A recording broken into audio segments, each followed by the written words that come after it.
कहानी की शुरुआत में हमें स्टेसी नाम की एक बेबी सिटर दिखाई जाती है जो कि मारा नाम की एक लड़की के घर में उसका ख्याल रख रही है। वो दोनों काफी अच्छे दोस्त थे, दोनों एक दूसरे से बातें करते थे, साथ में खेलते थे। लेकिन आज मारा स्टेसी को एक ऐप के बारे में बताती है। वो उसे बताती है कि इस ऐप के जरिए हम बहुत सारे लोगों से बात कर सकते हैं, उनसे दोस्ती कर सकते हैं। लेकिन इस ऐप में एक खतरनाक बात है। अगर कोई आपसे बात कर रहा है और उसने चैट में 3 बार I did it for the lols, I did it for the lols ये लिख दिया तो एक स्माइली नाम का शैतान आएगा और आपको मार देगा। मारा की ये बात सुन के स्टेसी हंसती है। कैसा भी कुछ हो सकता है क्या? कुछ देर के बाद वहाँ पर मारा के पापा आते हैं। स्टेसी का काम खत्म तो वो अपने घर चली जाती है। लेकिन अब भी उसके दिमाग में मारा की बातें घूम रही है। वो सोचती है कि चलो इस ऐप को ट्राई किया जाए। वो उस ऐप को खोलती है और लोगों से बात करना शुरू करती है। फाइनली उसका ध्यान एक लड़के की तरफ जाता है। वो उस लड़के से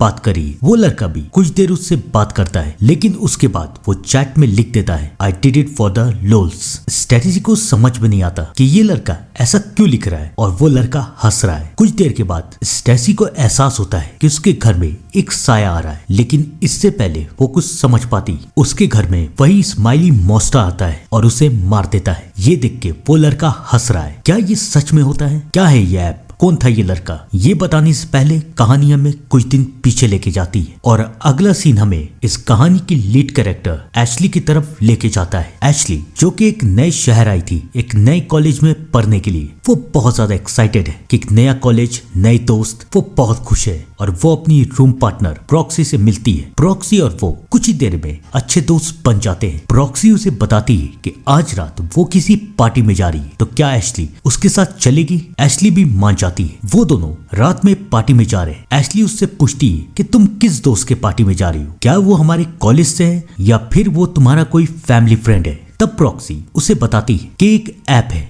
जहां पर हम स्ट्रेंजर से बात कर सकते हैं। उसी ऐप में जो भी जुड़ा हुआ है उन लोगों के लिए एक पार्टी रखी गई है और मैं भी उनमें से एक हूँ। हाँ, मैं वहां पर एक लड़के सैन को जरूर जानती हूँ। तुम भी चलो, बहुत मजा आएगा। याद है ना ये ऐप? याद है ना स्टेसी? याद रखिएगा। थोड़ी देर में प्रॉक्सी और एशली भी उस पार्टी में पहुंच जाते हैं और फाइनली उसकी मुलाकात जेन से होती है। एशली भी अपने नए नए दोस्तों से मिलके बहुत खुश है। तभी उस पार्टी में बिंडर नाम का एक लड़का आता है जो कि काफी सीधा साधा था। एशली को बिंडर काफी पसंद आता है। वो उससे बात करने लगती है, लेकिन जेन और उसके दोस्त बिंडर का मजाक उड़ाते हैं और वो उसे वहां से भगा देते हैं। एशली को ये सब अच्छा नहीं लगता, लेकिन वो कर ही क्या सकती है। तभी उसका ध्यान कुछ लड़कों की तरफ जाता है जो कि लैपटॉप में बैठ के किसी से बात कर रहे हैं और तब वो मार्क नाम के एक लड़के को देखती है। याद है ना वो लड़का? और वो लड़का स्टेसी से बात कर रहा है और फिर वो अपने दोस्तों से हंसते हुए कहता है कि देखो मैं इसके साथ क्या करता हूँ। और फिर मार्क लिख देता है आई डिड इट फॉर द लोल्स। और फिर तो याद है ना आपको क्या हुआ था? स्माइली नाम का वो शैतान स्टेसी को मार देता है। सबको ये वीडियो देख के हंस रहे हैं, तालियां बजा रहे हैं, लेकिन एशली ये सब देख के डर जाती है कि ये क्या हो रहा है, उसने किसी को कैसे मार दिया, हमें पुलिस को कॉल करना चाहिए। लेकिन प्रॉक्सी उसे समझाती है कि ये फेक वीडियो है, इस ऐप में ये सारे फेक वीडियो बनते रहते हैं। ये सुन के एशली को भी लगता है कितना कमाल का ऐप है, लेकिन बेचारी को पता नहीं था कि ये कोई फेक वीडियो नहीं था। सच में स्टेसी नाम की लड़की मारी गई थी। एशली प्रॉक्सी से पूछती कि इसका क्या मतलब हुआ, आई डिड इट फॉर द लोल्स। तब प्रॉक्सी उसे बताती कि इसका मतलब कि मैंने ये मजाक मस्ती के लिए किया है। एशली को ये सुन के बहुत अजीब लगता है कि किसी को मारना मजाक कैसे हो सकता है, लेकिन खैर ये तो फेक वीडियो है ना। अगले दिन एशली अपने कॉलेज जाती है। वो अपने क्लास में पॉपुलर हो जाती है। एशली बहुत खुश है अपने नए कॉलेज में, नए शहर में, अपनी नई रूम पार्टनर प्रॉक्सी के साथ। कॉलेज खत्म होने के बाद वो प्रॉक्सी से मिलती है। वो दोनों बात कर रहे हैं। तभी प्रॉक्सी उसे बताती है कि तुम्हें याद है जेन के साथ एक लड़का था जिसका नाम था केल। उसके बारे में ऐप में एक वीडियो अपलोड हुआ है, तुम उसे देखना चाहती हो? एशली हाँ कहती है और फिर प्रॉक्सी उसे वीडियो दिखाती है कि स्माइली केल को मार रहा है। ये देख के दोनों हंसते हैं कि पता नहीं कैसे कैसे ये फेक वीडियो बनता है। और अब प्रॉक्सी के दिमाग में एक आइडिया आता है। वो कहती है चलो हम लोग भी ट्राई करते हैं, हम लोग भी किसी से बात करते हैं और हम लोग भी ये लिख देंगे आई डिड इट फॉर द लोल्स और देखते हैं उसके साथ क्या होगा। एशली भी मान जाती है ये सोच के कि ये सब तो फेक होता है। फिर वो दोनों ऐप को खोलते हैं और फाइनली एक लड़के से बात करना शुरू करते हैं और फिर वो लोग लिख देते हैं आई डिड इट फॉर द लोल्स। लेकिन उसके बाद स्माइली उस लड़के के पास पहुंचता है और उसे मार देता है और वो प्रॉक्सी और एशली को देख के हाय कहता है। ये देख के दोनों के दोनों डर जाते हैं। अब उन दोनों को यकीन हो चुका है कि ये फेक नहीं था, ये असली था। लेकिन ये कैसे हो सकता है सिर्फ ये लिखने से कि आई डिड इट फॉर द लोल्स। कोई किसी के घर जाके उसे कैसे मार सकता है? कौन है ये इंसान, शैतान, साया? कौन है ये स्माइली? एशली बहुत डर जाती है। वो पुलिस को कॉल करने वाली है लेकिन प्रॉक्सी उसे समझाती है कि तुम पुलिस को बोलोगे क्या कि मैं किसी से बात करी थी और मैंने ये लिखा और स्माइली ने उसे मार दिया? कोई हमारा यकीन नहीं करेगा। हम लोग यही कर सकते हैं कि इन सारी बातों को भूल जाए। एशली बेचारी के पास और क्या ही चाह रहा था, वो इन सारी बातों को भूल जाती है। धीरे धीरे वक्त बीतता रहता है। एशली ने जाने अनजाने में किसी को मारा था और अब उसकी हालत दिन पे दिन खराब होती जा रही थी। ना उसका क्लास में ध्यान लगता ना कॉलेज में। उसे समझ में नहीं आ रहा था कि वो किससे बात करे। और फिर लाइब्रेरी में उसकी मुलाकात एक बार फिर से पिंडर से होती है। वो धीरे धीरे पिंडर को पसंद करने लगती है। वो उससे स्माइली के बारे में बात करती है तो पिंडर उसे बताता है कि स्माइली नाम का एक शैतान है और अगर कोई 3 बार उसे याद करे और किसी का खून करने के लिए कहे तो वो कर देता है। लेकिन वो उसे ऑर्डर देने वाले को भी आज नहीं तो कल मार ही देगा। अब पिंडर की ये बात सुन के एशली डर जाती है कि अब स्माइली उसके पीछे भी आ सकता है। वो घर जाती है, प्रॉक्सी को सब कुछ बताती है लेकिन प्रॉक्सी उसे समझाती है कि ये सब बस एक वहम है। चलो आज फिर से ज़ेन के घर पार्टी है, हम लोग वहाँ चलते हैं, तुम्हारा ध्यान बटेगा।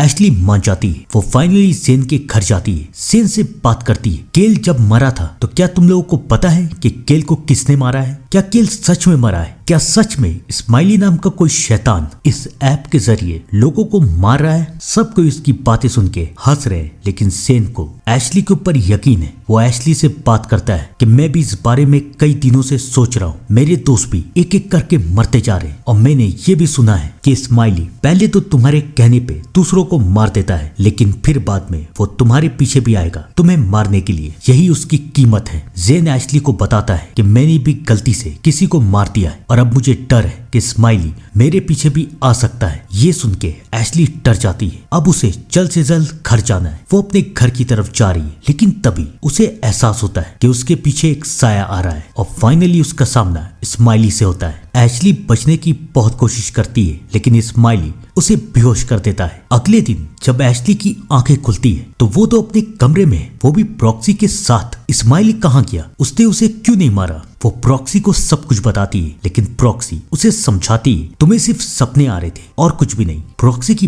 बातें सुन के एशली को भी ये लगता है कि शायद ये सब उसका भ्रम है। दिन पे दिन बीतते रहते हैं और अब एशली का जीना और भी मुश्किल होता जा रहा है। उसे हर जगह हर किसी में सिर्फ और सिर्फ स्माइली दिखता जा रहा है। उसे हमेशा लगता था कि स्माइली उसे मारने के लिए आ रहा है। एशली डॉक्टर से मिलती है, प्रोफेसर से मिलती है लेकिन किसी की बात सुन के भी उसे ये यकीन नहीं हो रहा कि स्माइली जैसा कुछ है ही नहीं। फाइनली वो पिंडर से एक बार फिर मिलती है और पिंडर को सब कुछ बता देती है लेकिन उसकी बात सुन के पिंडर डर नहीं रहा बल्कि वो तो हंस रहा है कि ये अच्छा होता है। अगर ऐसा हो तो हम लोग हर बुरे आदमी को मार सकते हैं, फिर इस दुनिया में सारे अच्छे लोग बचेंगे। पिंडर की ये बातें सुन के एशली को बहुत गुस्सा आता है। वो वहां से चली जाती है। उसे समझ में नहीं आ रहा कि वो क्या करे। दिन पे दिन पार होते रहते हैं लेकिन एक दिन प्रॉक्सी एशली के पास आती और उसे बताती कि ज़ेन पे किसी ने हमला किया है और ज़ेन हम दोनों से मिलना चाहता है। एशली और प्रॉक्सी ज़ेन से मिलने के लिए जाते हैं। तब ज़ेन एशली को बताता है कि उसके ऊपर भी स्माइली ने हमला किया है और अब उसे एशली की बातों पे यकीन हो चुका है। ये तो पक्का है कि स्माइली हम तीनों को मारने के लिए जरूर आएगा, तो हम तीनों को सावधान रहना है, बच के रहना है और एक दूसरे का ख्याल रखना है। तीनों के तीनों मान जाते हैं लेकिन क्या ये लोग बच पाएंगे? आइए जानते हैं। एशली को समझ में नहीं आ रहा था कि वो क्या करे। अपने पापा से बात करे, पुलिस को बताए, किसे बताए, लेकिन प्रॉक्सी उसे मना कर देती है कि किसी को भी कुछ भी बताने की कोई जरूरत नहीं है। दिन पे दिन पार होते रहते हैं और धीरे धीरे एशली को हर जगह सिर्फ स्माइली दिख रहा है। वो इन सारी बातों से परेशान आ चुकी है। एक दिन वो एक कैफे में बैठ के काम कर रही है, तब भी उसे हर जगह सिर्फ स्माइली दिख रहा है। वो अपने लैपटॉप को सबके सामने तोड़ देती है, लेकिन ये सब करने से एशली का डर खत्म नहीं होगा। अब उसे हर रोज हर दिन सिर्फ और सिर्फ स्माइली का सपना आता है कि वो उसे मारने के लिए आ रहा है। अब एशली से बर्दाश्त नहीं होता। वो ये फैसला करती है कि अब वो पुलिस के पास जाएगी। प्रॉक्सी उसे रोकने की कोशिश करती है, लेकिन एशली उसकी बात नहीं मानती। फाइनली वो पुलिस के पास चली जाती है और सब कुछ पुलिस को बता देती है। और जैसा कि प्रॉक्सी ने कहा था वैसा ही होता है। कोई भी एशली की बातें नहीं मानता कि ऐसा भी कहीं हो सकता है कि एक ऐप के जरिए कोई शैतान किसी को मार सकता है। धीरे धीरे वक्त बीतता रहता है और प्रॉक्सी एशली को समझाती है कि सब कुछ ठीक हो जाएगा। काफी वक्त बीत जाता है और अब एशली को स्माइली कहीं दिख ही नहीं रहा। उसे ऐसा लगता है कि शायद पुलिस के डर से स्माइली नाम का वो शैतान उसके पीछे नहीं आ रहा। खैर जो भी हो, वो तो बच चुकी है और अब आ चुका है वक्त वेकेशन का। एशली बिंडर से प्यार करने लगी है और आज प्रॉक्सी अपने घर जा रही है। बिंडर और प्रॉक्सी एशली को बाय कह के वहां से चले जाते हैं। रात में एशली के पास प्रॉक्सी का वीडियो कॉल आता है और प्रॉक्सी उसे बताती है कि मैं सेन से बात कर रही थी, लेकिन अचानक सेन वीडियो कॉल से गायब हो गया। मुझे बहुत डर लग रहा है। एशली को शक होता है कि कहीं एक बार फिर से स्माइली हमारे ऊपर हमला तो नहीं कर रहा। वो सेन के घर जाती है। वहां उसे सेन तो नहीं मिलता, लेकिन हर जगह उसे स्माइली की झलक मिलती है। वो बहुत डर जाती है। वो पुलिस को फिर कॉल करती है और पुलिस इस बार भी उसकी बात नहीं मानती। एशली को ऐसा लगता है कि कोई साया उसका पीछा कर रहा है। वो गोली चला देती है, लेकिन जब वो बाहर की तरफ जाती है तो देखती है कि वो और कोई नहीं बल्कि बिंडर था। एशली को समझ में नहीं आ रहा कि बिंडर यहाँ पर क्या कर रहा है, लेकिन इससे पहले वो कुछ समझ पाती वहां स्माइली आता है और बिंडर को उसके आंख के सामने मार देता है। एशली डर जाती है। वो किसी तरीके से ऊपर भागती है। वो एक कमरे में बंद हो जाती है। अब बिंडर नीचे है और वो ऊपर, लेकिन क्या वो बच पाएगी? एशली अपने पीछे देखती है तो उसके पीछे एक नहीं बल्कि कई सारे स्माइली है और वो उसे मारना चाहते हैं। इन लोगों से बचने के लिए एशली नीचे की तरफ कूदती है और बेचारी मर जाती है। और अब आएगा कहानी का क्लाइमैक्स। सारे स्माइली अपने मास्क को उतारते हैं और ये और कोई नहीं बल्कि सेन और उसके दोस्त हैं। और इस सारे खेल का मास्टरमाइंड था बिंडर।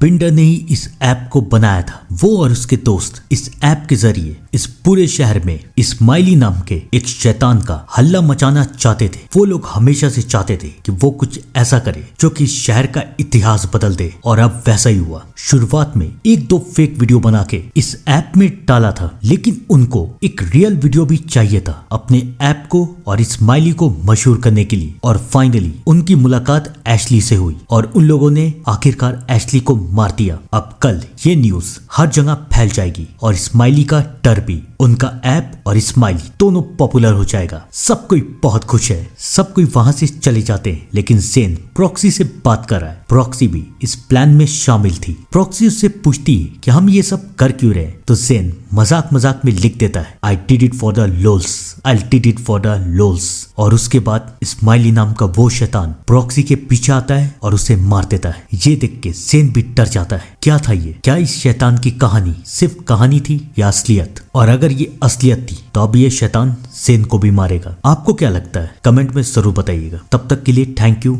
And good bye.